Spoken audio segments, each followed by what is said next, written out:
Okay, we left off on Thursday we started what's called Shtari Adjaitis, which literally means private contracts. The Chacham said you're not allowed to read on Shabbos because you might come to do business, because that's what contracts are all about, business, and you might come to do other halachos and so on. So therefore, those materials that you're not allowed to read obviously become muktzah on Shabbos. So anything that has to do, generally speaking, anything that has to do with anything of business is definitely forbidden. Now that includes, let's say, contracts, bills. You get a bill in the mail, it's muktzah. Because you have to pay a bill. That's contracts. That's a contract. Any type of thing like that is considered muktzah.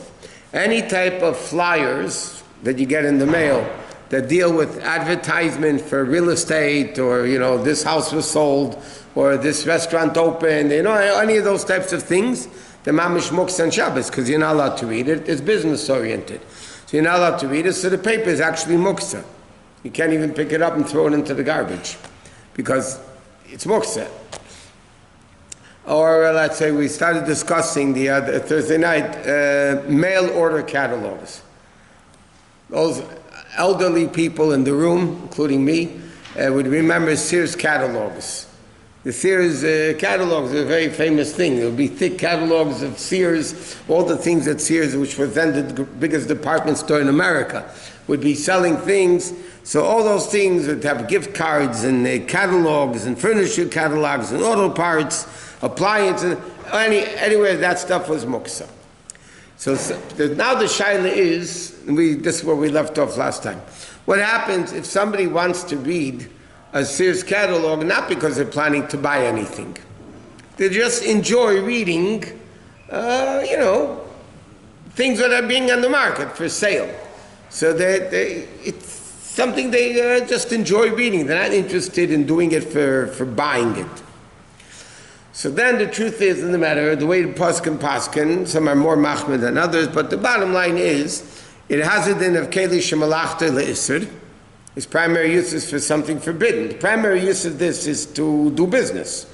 That's why they send it to you. You should buy stuff from them.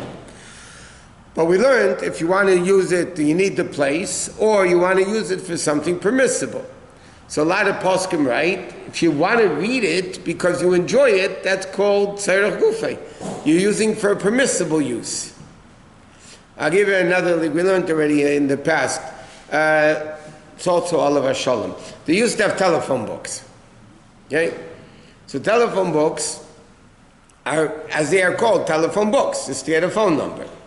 So therefore, a telephone book would be Keli Shemalachta Le'isa. Its primary thing is to give you telephone numbers that you're not allowed to call on Shabbos. But what happens if somebody wants to look up an address?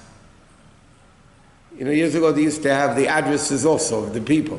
So now I want to go visit somebody, I need to know their address. So I could take the telephone book, and it's called Tzarech Gufay. I'm using it for something permissible, to look up an address that I could find. Or, years ago, they used to use it as booster seats. They used to have in the big cities, like New York, Chicago, LA, they were thick books. So then what happens? You want to prop up a kid on a chair.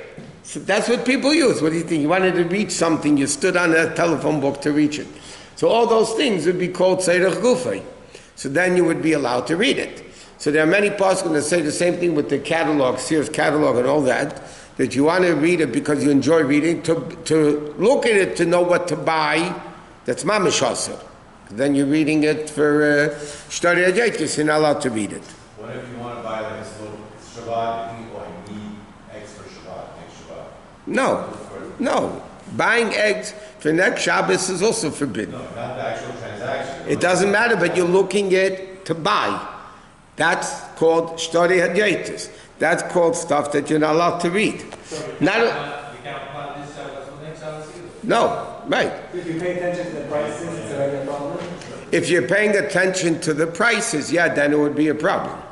Because then you're thinking already money. Buying it and selling it. Yeah, but you're looking at, this is expensive, this, it's a down deeper thing, it's cheap, I'll buy it, it's on sale, I'll buy it, Or you have it, which is a bigger problem we mentioned, that what happens if you have Jewish press or Ami magazine, Mishpacha magazine, all these holy magazines, which I don't know how holy they are, but they're holy. Yeah, they have a lot of words of Torah. But at the same time, they have a lot of advertisements. So it says in halacha, you want to read them, you can read them. But you have to be careful not to look at the ads. Not to look at any advertisement. Because again, that ad is called Shtari Adaitis. It's a document you're not allowed to read. It's a business thing. A thing like the Wall Street Journal. Okay? Its primary is business. You're not allowed to read on Shabbos. The business section of the LA Times, New York Times, whatever. The business section, you're not allowed to read on Shabbos. Now, even a regular newspaper, it's a very interesting thing. According to many opinions in halacha, a newspaper is b'chlal muktzah on Shabbos. B'chlal muktzah, newspaper is what? It's a newspaper is muktzah on Shabbos. Now, in the times of war, let's say when people needed to get information, that could be a question of life and death, then it was a different story. Today is poskim right, contemporary poskim right. Today, we don't get our news from the newspaper. You get your stuff on the phone. You get all your news online, right? So you don't read a newspaper to get information that you must have. So many poskim hold that a newspaper is completely muktzah on Shabbos. Which, by the way, which means, according to those opinions, which is a lot of opinions like that, if your newspaper is, let's say, outside the house, you're not allowed to bring it in. Or you have a newspaper that, like here we have the Courier and all those, throwaway papers. And they throw it onto your porch, let's say late Friday or whatever it is. And Shabbos you want to take it and throw it out, you're not allowed to. You have to leave it there until after Shabbos. It's things that people have to be aware of. Can a business sponsor a kiddush and then you announce that such and such business sponsored kiddush this week? Yeah, you can announce that the business is sponsoring Kiddush. I'll give you a different example. Many shuls sell aliyahs every Shabbos. Many shuls sell aliyahs Simchas Torah, right? You sell things for the year. So halacha discusses that. How are you allowed to sell aliyahs on Shabbos or Simchas Torah, whatever? Because Shabbos Yom Tov same din over here. So the question, how are you allowed to do it? And the answer is Torah mitzvah. It's for the sake of a mitzvah. Chum allowed you to do it. Otherwise, you wouldn't be allowed to do it. So these guys that came out with publications and they put on the bottom their business, so it's tzarech mitzvahs. Are you allowed to look at their advertisement on the bottom? No, what do you mean tzarech mitzvah? Their business is not tzarech mitzvah. Here you're selling aliyahs for tzedakah. No, so he asked about the sponsor kiddush. Can they? You can't read the ad. You can say it's sponsored by CVS Pharmacy. Right. Okay, you could write, Kiddush sponsored by CVS Pharmacy. It's advertising for CVS Pharmacy. It is. No, you're not. You're saying a fact. CVS Pharmacy. No, it's not advertising. You're not telling any products they're selling. You're not doing anything like that.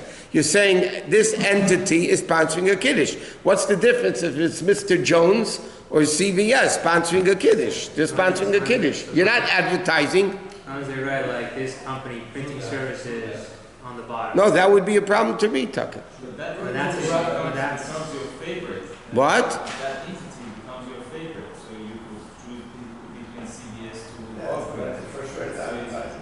I understand what you're saying. So you're going to promote that CBS becomes your favorite. So next time you want to use CBS, you don't go to. But that's not what you're doing it on Shabbos. The purpose and intent on Shabbos is to say that these people gave tzedakah to sponsor a Kiddush. That's, by the way, providing that sponsoring a Kiddush could be counted from tzedakah. But that's a separate issue. Okay, but the world is makel with that. Even a person can be advertising too, so it's the same idea. Yeah, a person could be advertising how great I am. I'm sponsoring a Kiddush because I'm great. That's also business. Yeah, but again, for tzedakah, it's not... What? Promotion itself, just promotion is not... Promotion, it depends. You can have a promotion that's dealing with business. A business promotion by itself is not allowed unless it has to do with tzedakah. If they're sponsoring a kiddush or they're sponsoring this, which is, tzedakah things, then it's not, then it's forbidden. How can you sell aliyah? You can't get more business than selling aliyahs. They're sponsoring the newsletter. Yeah, but that doesn't mean you could read a business card. It says they are sponsoring the newsletter. The newsletter could be sponsored by this and this company. But the way they sponsor it is they don't write sponsored by, they just write like each one. Like So you can't read that box.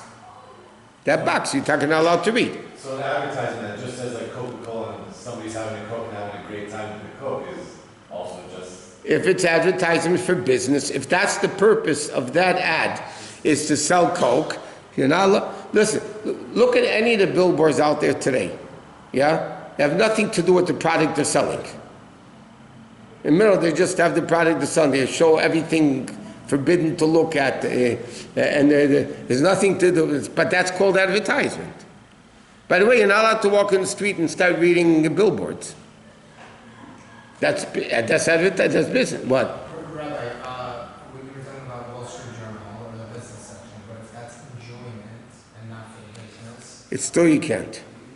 Because that is business. That is mamish business. You're reading a catalog book. You're looking at the pictures of what they're selling. That's not. Your mind is not business.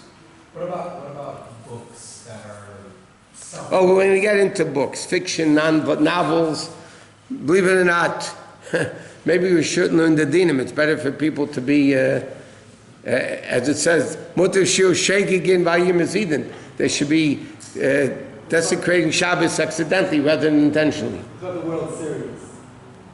Can you talk about the World Series on Shabbos? A lot talk about the World Series, not on Shabbos. Sure. It depends who's playing, with the Dodgers or it depends which team. But if you bet on it, can you talk about it? That's money. Then it's not. Are you allowed to bet on it? The Rebbe once at a Farbrengen spoke, none of you remember, I don't know, I mean you remember this. Sandy Koufax, when he played for the Dodgers, the World Series came out on Yom Kippur. And Sandy Koufax refused to pitch on Yom Kippur. He was supposed to be the starting pitcher for the game. I remember when it happened. Anyway, and he refused to pitch because it was Yom Kippur. And he said, Yom Kippur, I'm not pitching. And it was a big commotion because the Dodgers wanted him to pitch. And the Rebbe spoke about it at Farbrengen. He didn't say his name. The Rebbe never mentioned names. But he says, he spoke about the greatness that a Jew had Mesiras Nefesh. From his part, it was Mesiras Nefesh. That said, the Rebbe used the word the World Series, and the Rebbe, then I remember the Rebbe said, he said, and whoever doesn't know what I'm talking about, Tavi Aleim Bracha. If he doesn't know what the World Series is and what all that, they should be blessed. But if there's something you want to learn a lesson from the World Series, then you would be allowed to. Or if it's an enjoyment, you would be allowed to listen. I mean, not to listen to. I'll tell you even more. In the Yom Kippur War, it started Yom Kippur, went into Sukkot. Okay? And you remember that, 73, Yom Kippur War, we're Bachum Yeshiva then. And then Rabbi Moshe Feinstein, Agudas Rabbonim, came out as a public statement before Sukkot that you are not allowed to leave your radios on during Sukkot. Everybody wanted to know what's going on in Eretz Yisrael, you know. I'm not talking about people in Israel, that's just mamish pikoch nefesh, they're in the middle of a war. I'm saying people around the world wanted to know what's going on in Eretz Yisrael. And he came out with a clear Vaad Din that you're not allowed to have your radios on during the whole Yom Tov of Sukkot. There's a lot of reasons. First of all, you're afraid you're going to turn it on, turn it louder, make the volume louder, or change channels, or whatever it is. And you came out, you're not allowed to do that. You're not allowed to even listen to it. That is more, without the problem of turning it higher or lower, reading about it would be easier because you want to know what's going on in the world of news. So it might be a little bit easier. What? How about exchange phone numbers? Even not writing memos. Huh? They do it for business, they cannot exchange phone number. If you're doing it for business, you can't exchange numbers. Now I'll give it something else. If you're exchanging numbers, that the guy should call you, not on Shabbos obviously, okay? So he's going to call you after Shabbos. So by exchanging numbers, you're preparing on Shabbos for after Shabbos. What? The factual, think about it. He's giving you a number for what? That after Shabbos, you can call me. So he's basically saying, on Shabbos, call me after Shabbos. So that's preparing from Shabbos for after Shabbos. What if it's not pikuach nefesh, but it's medically oriented, and they wouldn't have had my phone number otherwise? It's not. It could only be done. It could only be done through a guy. Maybe not the Shabbos, but I had a shiloh today like that. The guy's addicted to something, and he's in the 12-step program, whatever. And if he gets an urge to do it on Shabbos, is he allowed to call his coach? Because his coach will try to convince him not to do it. So, but then it's so going out of the question is not because nefesh, but it has a din of a sick person. So is that enough to be able to allow somebody to make a phone call on Shabbos? For